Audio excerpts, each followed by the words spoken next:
Jan, lo lihat nggak ada pocong tuh di depan, di belakang mobil pick up, lagi berdiri. Iya, gue lihat. Dari tadi nggak gue perhatiin banget. Nggak tahu itu beneran pocong apa bukan. Ya, takut sih boleh. Tapi nggak perlu desek-desekan juga tidur di lantai bertiga. Kan udah enak tidur di kasur di atas. Ngapain lu turun-turun ke bawah? Nyempit-nyempitin aja lu.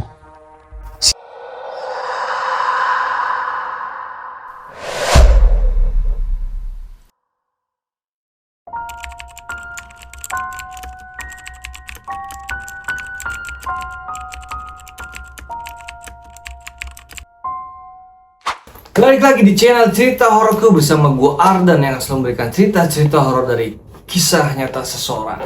Terima kasih buat kalian yang udah nonton video ini atau klik video ini. Semoga kalian ditambah rezekinya dan dimudahkan segala urusan-urusannya. Amin. Oke, di video kali ini gue bakal ceritain cerita horor dari ketiga pria yang dimana mereka pulang dari klub malam. Di tengah jalan, saat perjalanan pulang, mereka melihat sesosok pocong. Dan gak cuma ngeliat aja, mereka pun sampai rumah ternyata diikutin sama pocong itu. Sampai mereka tidur di kamar, mereka ditemani oleh pocong tersebut. Gimana? Penasaran dengan cerita ketiga pria ini yang dimana mereka diikuti pocong sampai tidur bareng pocong? Gak pakai lama, gue bakal langsung ceritain cerita horornya. Tapi sebelum gue lanjut ceritanya, buat kalian yang belum subscribe channel ini, tolong di subscribe dulu dan klik tombol loncengnya biar kalian gak ketinggalan cerita-cerita horor lainnya. Oke, langsung aja cerita hororku dimulai.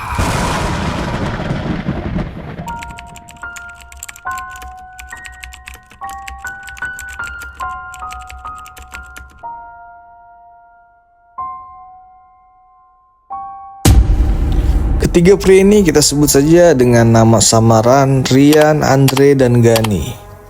Jadi malam itu pada malam Kamis, mereka mencari hiburan ke klub malam di salah satu daerah Jakarta.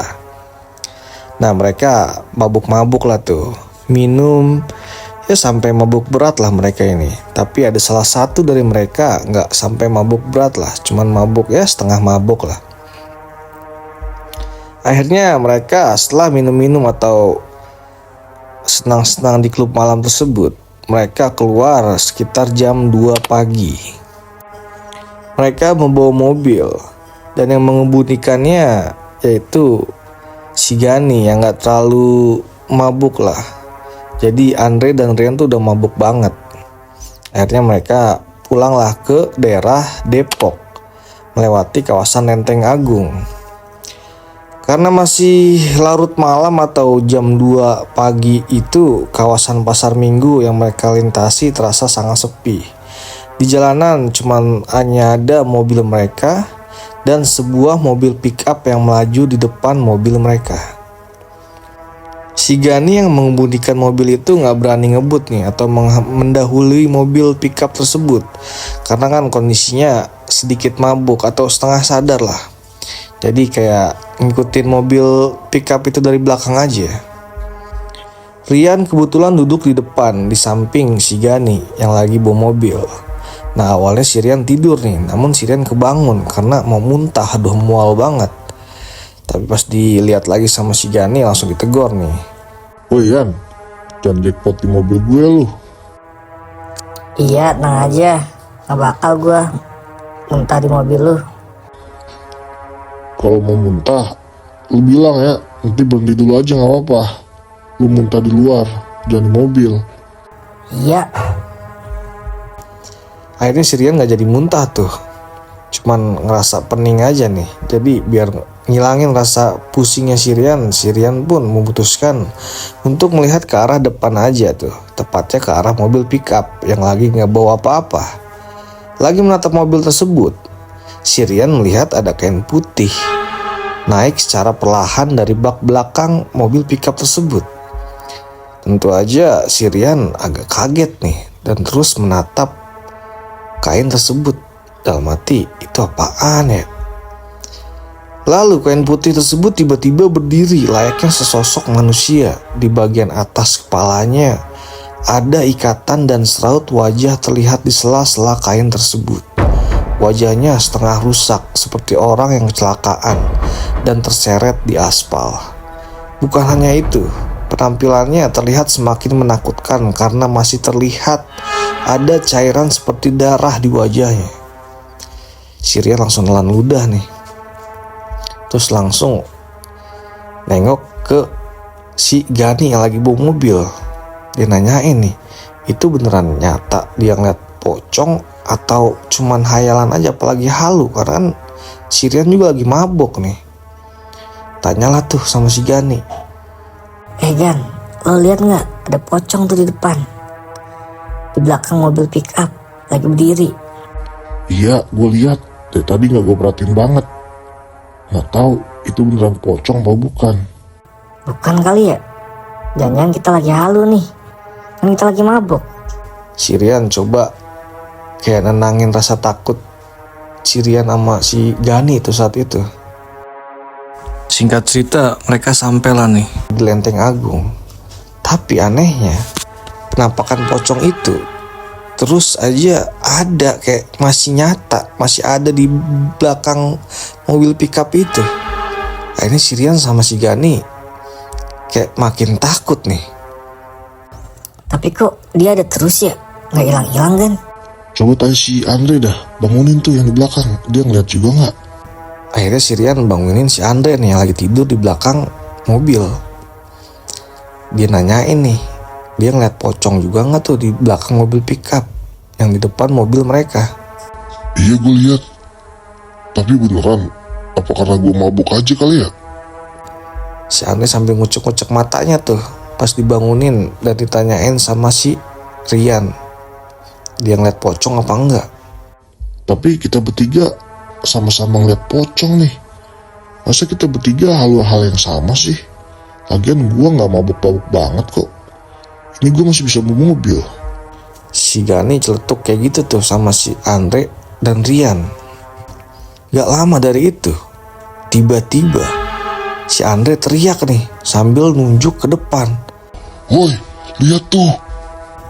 Ternyata sosok pocong itu terbang melewati jalan dari mobil pickup itu menuju mobil mereka. Anjir, itu beneran pocong. Ngebut gan, ngebut gan, buruan gan. Gila, pocong beneran anjir. Si Gani lantas langsung berteriak sambil ngegas nih ngebut mobilnya sampai mobil mereka melewati mobil pickup itu dan meninggalkan mobil pickup itu di belakang mobil mereka. Saking ketakutan, Gani, Andre, dan Rian kayak syok dan suasana dalam mobil hening. Di mobil suasana hati, Andre, Rian, dan Gani udah gak karuan tuh. Detak jantungnya berdegup kencang. Bibir mereka pun komat kamit baca doa hingga sampai rumah. Akhirnya kita sampai juga. Tapi ngomong-ngomong, emang doa orang mabuk diterima ya? Celetukan si Rian ngomong sama Gani dan Andre. Akhirnya mereka memutuskan tidur di rumah Rian. Di dalam kamar mereka numpuk bertiga nih. Berhubung si Rian yang punya kamar, jadi si Rian tidur di atas kasur nih, sedangkan si Andre sama Gani tidur di bawah atau di lantai. Ya gak butuh waktu lama lah, mereka akhirnya tertidur pulas nih. Dan suasana kamar kayak udah nyenyak banget lah, udah kayak mereka udah ngerasa aman, tenang aja udah. Gak mikirin sesosok pocong di perjalanan tadi. Namun itu gak berlangsung lama. Tiba-tiba si Rian kebangun nih lantaran ngedengar suara jendela kamarnya tuh kayak kebuka. Awalnya si Rian gak mau peduliin suara jendela itu. Dia mau lanjut tidur, tapi si Rian malah kebelet pengen buang air kecil. Dia mikirnya adalah sekalian aja dibangun. Sambil sempoyongan dia keluar kamar nih menuju kamar mandi. Selesai dari kamar mandi, si Rian menatap jendela agak cukup lama tuh. Aneh, jendelanya ternyata ketutup. Padahal tadi jelas banget si Rian dengar suara jendela kebuka. Tapi ya udahlah, si Rian gak mau mikir macem-macem nih. Mungkin aja si Rian masih halu nih, soalnya kan belum sadar banget, masih mabuk juga. Pas si Rian mau balik lagi ke tempat tidurnya, si Rian ngeliat si Andre lagi ngeringkuk kayak itu di atas kasur. Ya elah, baru tinggal bentar aja udah lo sikat tuh tempat tidur gua. Mana selimut gua lo monopoli lagi pakai sendiri. Akhirnya si Rian tidur di samping si Andre itu, dan posisinya ngebelakangin si Andre ngadep tembok. Nggak lama dari itu, pas si Rian mau coba tidur lagi, dia baru sadar nih, kayak ingat kalau selimut yang si Rian pakai itu tadi warna coklat, tapi kenapa selimut yang dipakai si Andre jadi warna putih? Akhirnya si Rian balikin badannya nih, niatnya mau ngecek nih, sekaligus mastiin si Andre pakai selimut warna putih apa si Rian salah ngeliat. Pas si Rian balikin badannya, si Rian langsung nyesel tuh. Mestinya ia tetap ngebelakangin si Andre dan nggak mau ngurusin apa warna selimut yang dipakai Andre. Alih-alih si Rian nemuin si Andre tidur di belakangnya, ternyata si Rian ngeliat wajah seorang pria parubaya yang penuh luka bakar dan bercak darah dibalut kain kafan kotor. Kedua mata pria itu seakan menatap langsung ke matanya si Rian tanpa berkedip dan tanpa gerakan bola mata. Rian ngerasa udah ngejerit nih ketakutan, tapi nyatanya si Rian cuman menganga aja, gak ada suara sedikit pun yang keluar dari mulutnya si Rian. Cukup lama tuh si Rian gak bisa gerakin badannya, sedangkan sosok pocong itu yang berbaring tepat di depan si Rian masih terus menatap dingin tanpa jeda. Tapi si Rian gak menyerah nih, dia terus nyoba buat gerakin badannya. Sekencang-kencangnya dia pengen lari deh dari kamar itu. Akhirnya setelah berjuang keras buat gerakin badannya, si Rian pun perlahan bisa gerakin nih badannya. Biarpun begitu, dia tetap nggak bisa lari, melainkan cuma membalikkan badannya secara perlahan, terus duduk di tepi tempat tidur dan coba berdoa dan berharap doanya ini dikabulkan, karena kan posisi emang lagi mabuk saat itu, sehingga dia bisa keluar dari kamar itu. Tapi nyatanya ia cuma bisa berdiri dan berjalan sangat pelan ke arah pintu. Sedangkan sosok pocong itu yang tadi tidur di sebelahnya sekarang udah berpindah tempat atau posisi. Kini pocong itu berdiri dekat lemari pakaian, tepat di sisi pintu keluar kamarnya Rian. Atau tepatnya kini pocong itu berada cukup dekat sama Rian atau di depan Rian banget. Akhirnya si Rian nutup mata nih. Dia kayak ngeraba-ngeraba nyari gagang pintu kamarnya si Rian. Dan akhirnya si Rian nemu nih, megang gagang pintunya. Dia buka pintu kamarnya si Rian, terus dia langsung lari keluar kamarnya, ninggalin Andre sama Gani yang ada di kamarnya. Habis dari itu si Rian gak lanjutin tidur tuh, ia duduk kayak itu di ruang tamu, kayak bengong shock gitu dia sampai matahari terbit.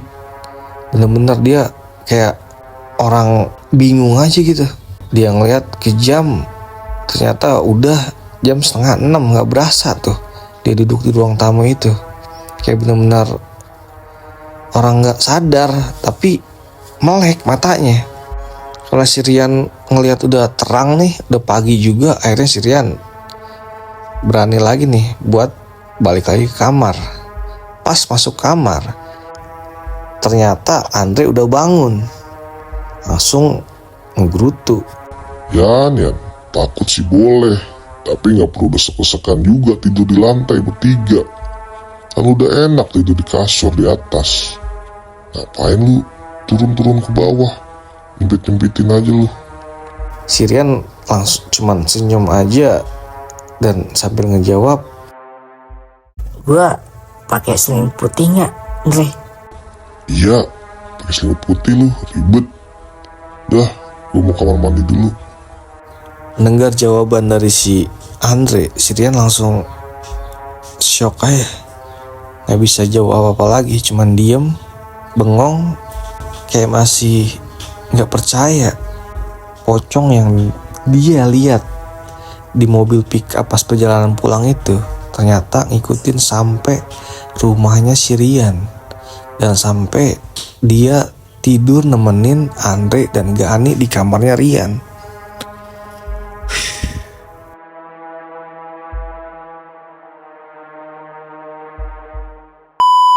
Nah, gimana tuh cerita horor dari Rian, Andre, dan Gani ini? Mereka bertiga tidur bareng pocong. Udah saking mabuknya pulang dari klub malam. Di tengah perjalanan pulang mereka melihat sosok pocong itu. Dan sampai rumah pun saat mereka tidur ternyata sosok pocong itu masih ngikutin mereka. Dan nemenin tidur mereka bertiga. Tulis di kolom komentar, gimana nih pendapat kalian atau menurut kalian? Atau kalau kalian di posisi mereka bertiga tidur bareng pocong. Terima kasih buat kalian yang udah nonton video ini dari awal sampai akhir. Jangan lupa like, comment, share, dan tentunya subscribe channel Cerita Hororku biar gue makin semangat membuat cerita-cerita horor lainnya. Gue Ardan pamit. Sampai jumpa di cerita-cerita horor selanjutnya. Salam cerita hororku.